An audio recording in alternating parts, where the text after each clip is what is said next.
Everybody, Stan here again, back with another segment on our OfficeSource products. Today we're talking about the variant collection.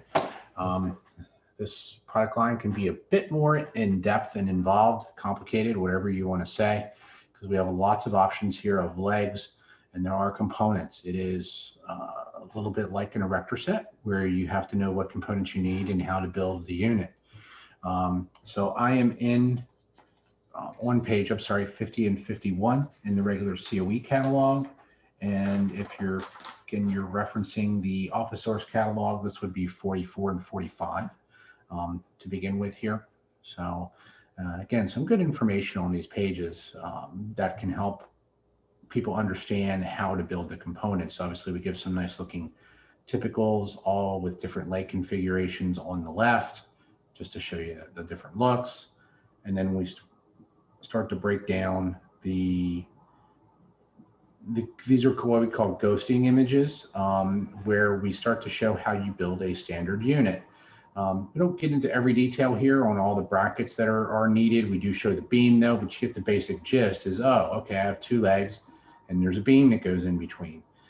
With this particular Unite leg on this standard desk that I show here, you need a PLT CBB single bracket, excuse me, on both legs to attach the beam. We'll get a little bit more into that when we get into the details on the next page. And then we show how you use some low cabinets and then add a riser. And if you're doing a return, how you have two beams to add the return, and you have a bracket that is needed, one particular part that's needed to attach the beam to the other beam where the two intersect. And then, of course, the brackets that attach to the legs. Again, we'll talk more in depth on that. We show a U shape, give you the general gist of how to make a U shape works. And then if you're using the 120 degree or a true benching, so you have a face-to-face wider configuration where you're typically 48 or even 60 inches using two different tops, spreading you out. All right. Next page, now we're into the component pages again. Again, COE catalog, this is page 52. And this is purposely broken down with the Unite, and then the bevel legs on page 52, the variant legs on page 53, because there are a lot of similarities in the Unite leg and the bevel leg with how they work. They both are just the legs. They require an adapter bracket, which is right here, or these two options right here on the bottom third. On the right-hand side of page 52, you have the PLT CBB single, which is for the Unite leg. And we have the PLT CBB EV, which is only for the bevel leg. Those allow you to attach the beam. So the bracket adapts to the leg, which notice the beam slips over the end of the bracket. There you go. That's your attachment and how everything kind of connects together. The tops here just sit on top. Obviously the top finishes it off, but it's not structural. The structure comes from the legs and the beams and the brackets holding everything together. So it's like the chassis of a car. You have the body on the car, which is pretty sheet metal and painted, but that's not where the strength of the car is. That's in the frame. That is really how all of these legs work, is when they're all put together and then the beams are in there. That's where the strength comes from and how they work. We do show here on page 52 a couple of the risers in the middle of the page. Those are for when you're using low cabinets. The bigger riser here, the PLTLP24DR or 30DR, is for regular low cabinets that are sitting on the floor. We have our low desk riser, which is a similar unit, but again, not exactly the same, but that is especially for use when you're using our mini legs. I'll show the mini legs in a couple of pages so we make sure that you understand what I mean when you say using mini legs. The mini legs are used under the cabinets. They raise the cabinets up. Therefore, you need a smaller metal transition here when your top is resting on a cabinet. We do show the pole legs under here. And then we, of course, have the return beam bracket. The return beam bracket is used to make the return and have it attached to the main beam. I'm going to go back a page here and make sure I can clarify that for everybody. So here's a return beam bracket. I want to notice here, if you're looking closely at the bracket, it's kind of got a flat end on here, and it's got the flange which attaches, and the beam slips over. So to go back here and use this ghosted image here for reference, when this beam here from the return is attaching to the beam here, going the opposite direction, how does this beam attach to this other beam here on the side? Well, that's where that return beam bracket comes in. It has that flat end. There are pre-drilled holes in the beam here, and you use the bolts that are provided to attach it here. So literally this beam is physically attached to the beam underneath here. So meaning this whole L-shaped structure is solid. Take it one small step further. If I'm doing a U shape, I'm basically just doing a slightly bigger version of an L, where my beam is going between the two here. So I need a return beam bracket here and on the left side here. So hopefully that makes sense. It can be a little confusing, but I think if you think about it logically, hopefully that works out.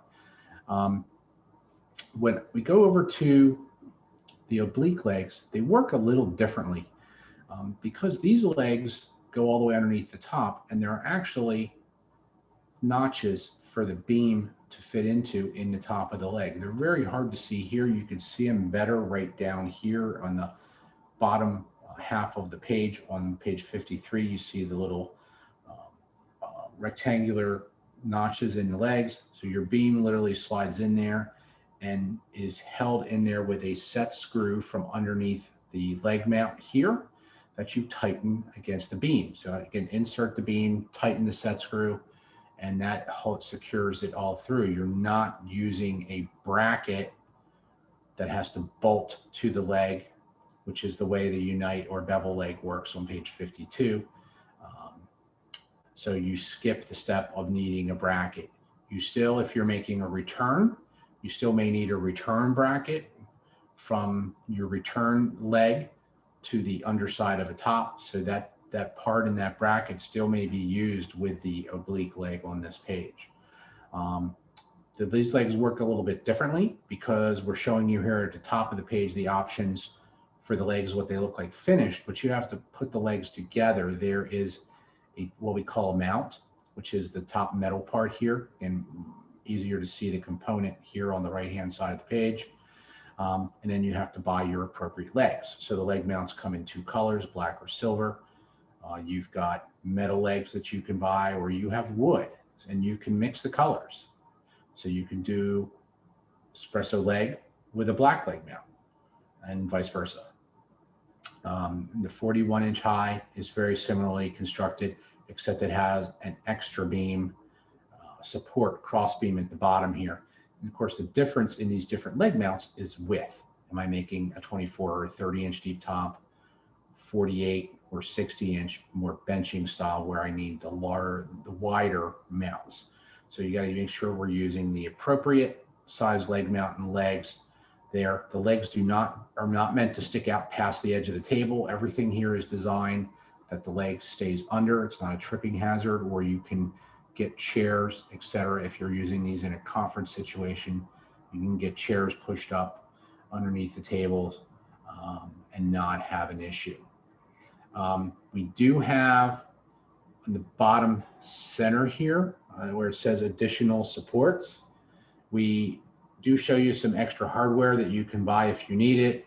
I'll start with the easiest first, a flat bracket down here. Obviously, people use flat brackets for different reasons, and you may want a couple extra of those.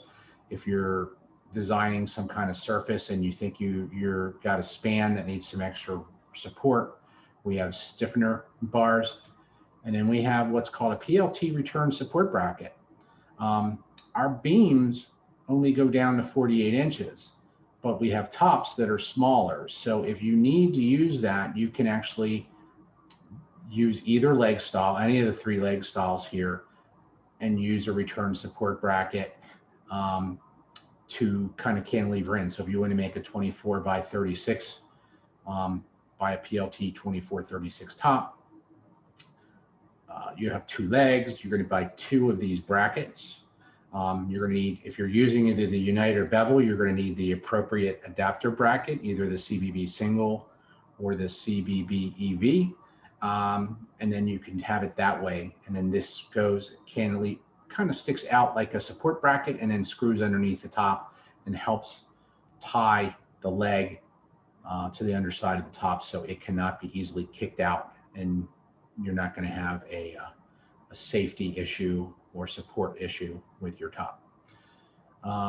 Then the legs to the left are specialty. We have a half leg. So if you're doing a bunch of, you say you've got a 20-foot wall and you want to put multiple tops side by side, but you don't want the impediment of having a full leg, here you go. You have a half leg option.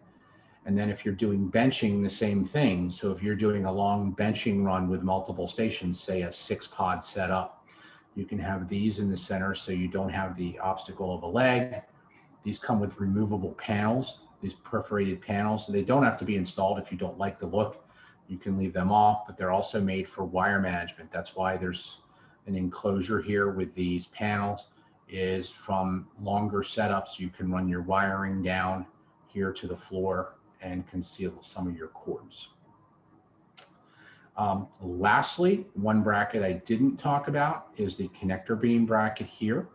This is typically going to be used when you're doing benching or with conference tables when you have one of these oblique legs in the middle. So let's say you have a benching run and you're going from the end where the 2 surfaces, but you have a shared leg. And all of these legs, by the way, are all designed that they can be shared. They don't have to be, you don't have to double up on the legs when you're doing a benching run. Now, some people do that purposely because they want their tables to be able to be moved and independent. That's fine. But if you're trying to use the least amount of product, hardware, etc., these legs are all meant to straddle or be between 2 work surfaces and share that. When you do that, when you have a shared with this leg style, you need this little long piece of metal here, basically because there's holes. I mentioned the holes here in the mounting plate. You can't have a beam going into these holes from both sides. There's not enough basically metal in there that you can put 2 beams in at the same time. So this is an extension bracket. It'll allow you to have a shared leg and have a beam coming from both the left and the right and be able to connect to this bracket. Hopefully that makes sense. If you need more clarification, you can talk to customer service, or certainly I always reach out to myself for design. And with anything, design assistance is only a step away. Okay, next page on 54, we have, of course, multiple top options depending on your design, some wire management, and under wire management, obviously this is not all the wire management and wiring we have. We have hard wiring options. We have other desktop modules. Those are in the back of the book in the accessories. And then we have the hardwire option, which I believe is on page, I want to say 98, and I probably should have known this. No, it's not 98, so don't discard that out. 89, so sorry, transpose my numbers there, but page 89 is all the hard wiring options with harnesses, etc., that you can do. So there's a lot here. And again, we're not showing you all of it, but we're telling you that don't forget about these in your design. Use them here. Page 55 are a lot of our storage accessories. There are those mini legs I spoke about here, and I'll show you a typical with a mini leg if you're still a little unclear by just looking at it where it goes. Here's it under a cubby cabinet here. That's more of a storage locker option, but I'll show you. And then lastly, again, hutches and some other storage options here that can be intermingled with this series, and doors options for those. So the very next page, 57, shows the first use of those mini legs. So notice here we have one of our standard cabinets, which can sit on the floor. And look at the very previous page here, 56, you see the same cabinets sitting on the floor. Here we have them slightly elevated and creating a different look with the mini legs. And that's where we need those 2 different sizes of riser, is right here. Okay, that's going to conclude my chat on the variant collection. Again, hopefully you really found this information helpful. And if you can have further questions, please reach out to myself or customer service at any time. Thank you. Have a great day.